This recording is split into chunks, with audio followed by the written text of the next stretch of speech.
What's up, family?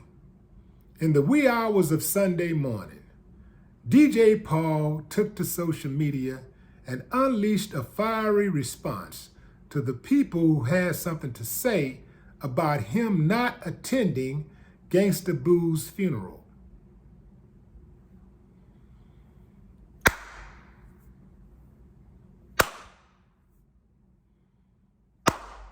Yeah, man, love it.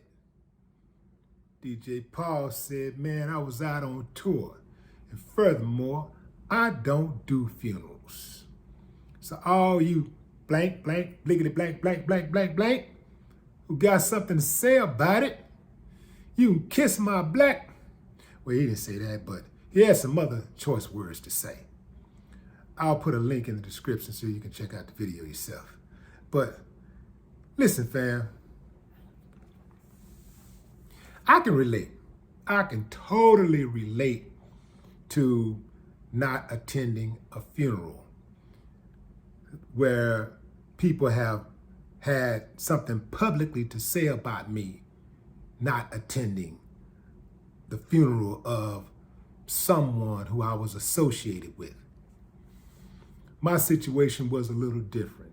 My situation was one that it was a person that I was in the group with, but I didn't really get along with him in life.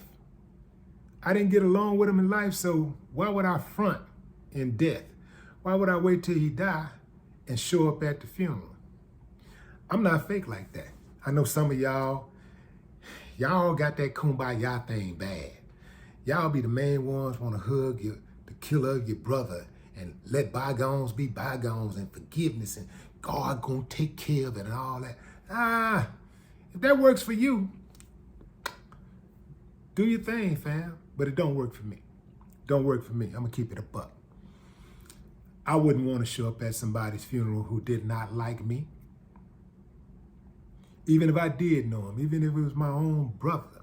If we had issues and he don't like me or whatever, I ain't going to the funeral. I'm just not. I'm not going to do it. If it's a cousin, if it's a friend or whatever, somebody that I've been knowing for a long time and they die, hey man, however it ended, that's the way it ends. That's just me. But you got to do what makes you sleep good, you see? That's how I feel like people need to operate. People need to do what makes them sleep well. And that's what DJ Paul did. DJ Paul said, look, man, I helped pay for the funeral. Some other people wanted to help out and he allowed them to help out. But he said, look, man, I helped pay for the funeral and I helped with the planning, with some of the initial planning. So y'all can kick rocks. This is how I chose to remember her. It's like we had our pride. What was me and Gangsta Boo had was between us. She know I loved her. I ain't got to prove nothing to y'all. Plus, every time I go to a funeral, it's a bunch of groupies there and want to talk to me and all that kind of stuff. I ain't trying to hear all of that stuff. And I get it, fam. I get it. I get it. Happened to me at a family funeral before, went to one of those funerals from a distant relative and, everybody want to take pictures and all this type of stuff, and people ain't even paying attention to the deceased, the service. People are all caught up, so I get it.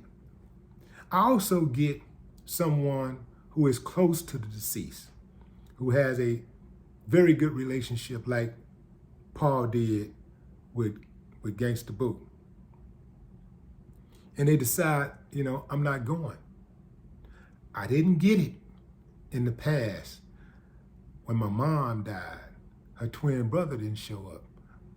My whole life, my mom and her twin brother was like that. And I could not understand why he didn't show up to the funeral. For a whole year, I didn't speak to that man. I didn't want nothing to do with him, didn't want to talk to him, and this was my favorite uncle. But I cut him off for a whole year. And you know how it goes, you know how it is with his family, fam. Eventually, you're going to run into him. So I'm at my sister's house and he's there and I just had to get it off my chest. pulled him to the side and I asked him about it, and he say, son, I couldn't see your mama like that. You know, I've been knowing her as long as I've been knowing myself. And he say he didn't want to see her in that casket. He didn't want to remember her like that.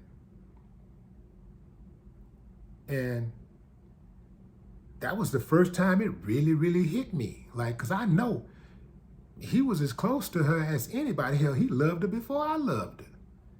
So if that was his explanation, if that's how he felt, I had to respect it. I had no choice but to respect it. And I'm glad that I had that conversation with him because it brought us back closer together. You know, that's my dude. That's my number one dude. In fact, he's the one who taught me how to box. That was my trainer. So we've always been tight, and I'm glad I had that discussion. Which reminds me, fam, if you got some unfinished business with some relatives and people that you want to patch it up with, go ahead and patch it up. It's all right, fam. Be the bigger person. It's all right to be the first one to make the call. Go ahead and patch it up because tomorrow ain't promised. But I get it, man. I totally, totally get it. People grieve differently. So you can't tell somebody how to grieve. Like, just like no one can tell you how to grieve. No one can tell you how to respond when you come to the funeral. We would hope you just have some dignity when you show up at somebody's funeral. Don't try to make the funeral about you. To me, that would just be the main thing that I would expect anyone to do. Don't try to make the funeral about you. If that person didn't have a day any other day, if they've never been the center of attention on any other day, that particular day, their death day, that's their day. Let them have it. But what say you, fam? Drop a comment. I'd love to hear your thoughts. No more talk.